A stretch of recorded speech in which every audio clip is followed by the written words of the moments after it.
Assalamualaikum warahmatullahi wabarakatuh. Perkenalkan, nama saya Hendra Kurniawan dari kelas 4A dengan NIM 124208019 dari Prodi Pendidikan Kimia UIN Sunan Gunung Jati Bandung. Di sini saya akan mempresentasikan mengenai materi daur biogeokimia, khususnya dalam siklus air dan juga siklus karbon, pada mata kuliah kimia lingkungan yang diampu oleh Ibu Dr. Sucu Jenab Subarkah MPD dan juga Ibu Riri Aisyah MPD. Selanjutnya ada pengertian daur biogeokimia.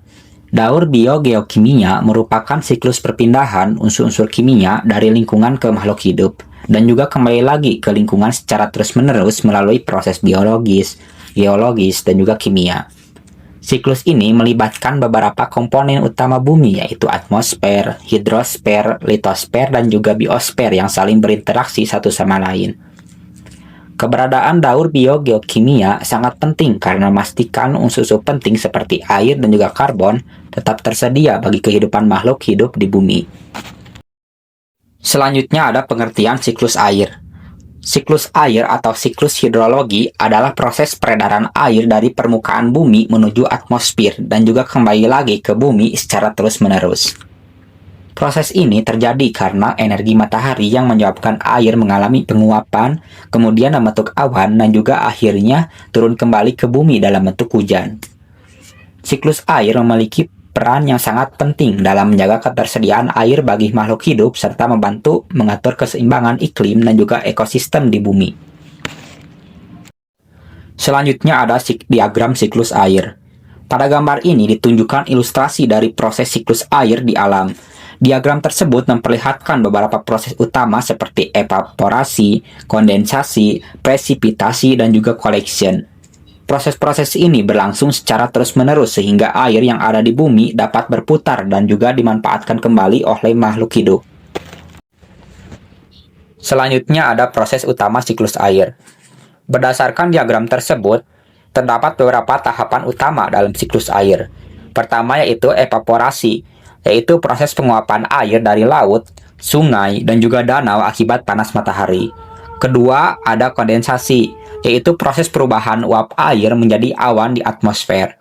Ketiga, yaitu presipitasi, yaitu turunnya air dari awan ke permukaan bumi dalam bentuk hujan. Dan yang terakhir ada collection, yaitu proses terkumpulnya air di sungai, danau, dan juga laut sehingga siklus air dapat berlangsung kembali. Selanjutnya ada peran komponen lingkungan dalam siklus air. Dalam siklus air, terdapat beberapa komponen lingkungan yang berperan penting. Yang pertama ada atmosfer, berfungsi sebagai tempat terjadinya proses kondensasi dan juga pembentukan awan. Yang kedua ada hidrosfer, menjadi sumber utama air seperti laut, sungai, dan juga danau.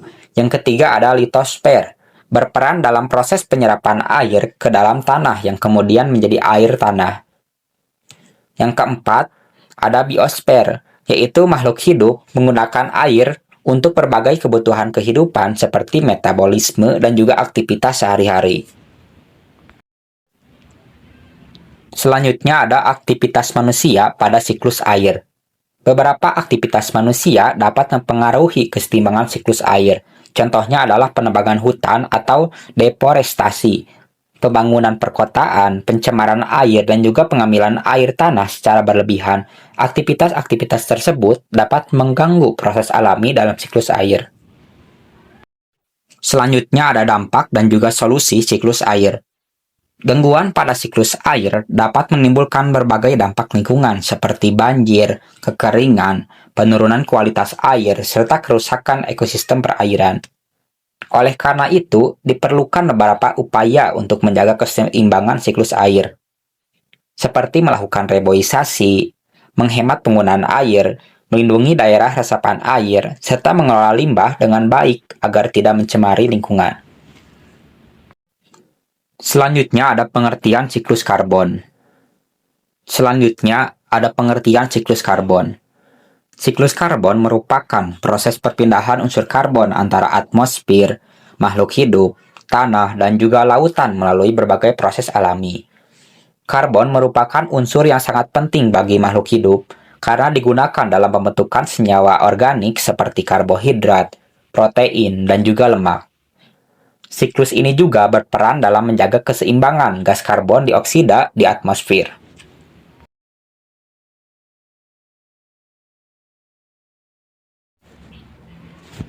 Selanjutnya ada diagram siklus karbon. Pada gambar ini terlihat ilustrasi dari siklus karbon di alam. Diagram tersebut menunjukkan bagaimana karbon berpindah melalui berbagai proses seperti fotosintesis, respirasi, dekomposisi, serta pembakaran bahan bakar fosil. Karbon dapat berpindah antar atmosfer, tumbuhan, hewan, tanah, dan juga laut, serta tersimpan dalam bentuk bahan bakar fosil.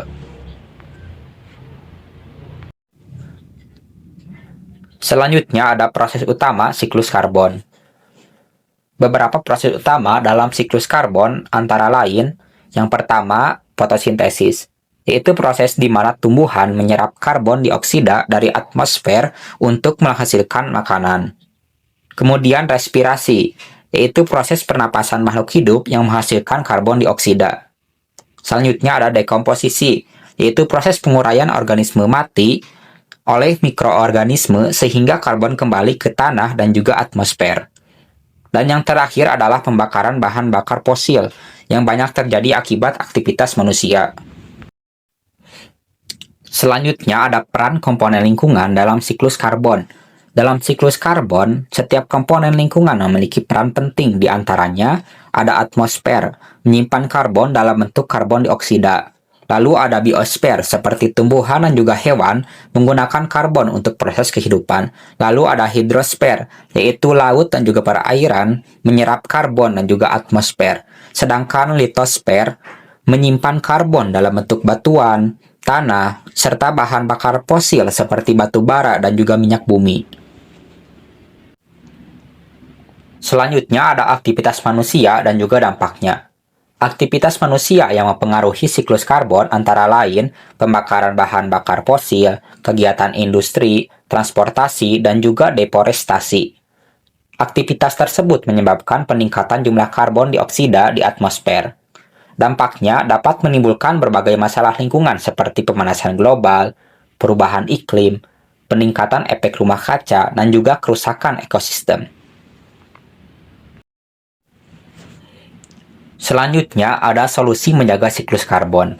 Beberapa upaya yang dapat dilakukan untuk menjaga keseimbangan siklus karbon antara lain mengurangi penggunaan bahan bakar fosil, menggunakan energi terbarukan, melakukan reboisasi ataupun penghijauan, serta mengurangi emisi karbon dari kendaraan dan juga industri. Upaya tersebut penting untuk menjaga keseimbangan lingkungan dan juga mengurangi dampak perubahan iklim. Selanjutnya ada kesimpulan. Daur biogeokimia merupakan proses penting yang menjaga keseimbangan unsur-unsur kimia di bumi. Siklus air dan juga siklus karbon memiliki peran yang sangat penting dalam mendukung kehidupan makhluk hidup dan juga menjaga kestabilan lingkungan. Namun, aktivitas manusia dapat mengganggu keseimbangan siklus tersebut, sehingga diperlukan kesadaran dan juga upaya bersama untuk menjaga kelestarian lingkungan. Mungkin cukup sekian presentasi yang dapat saya sampaikan. Mohon maaf bila ada kesalahan. Wassalamualaikum warahmatullahi wabarakatuh.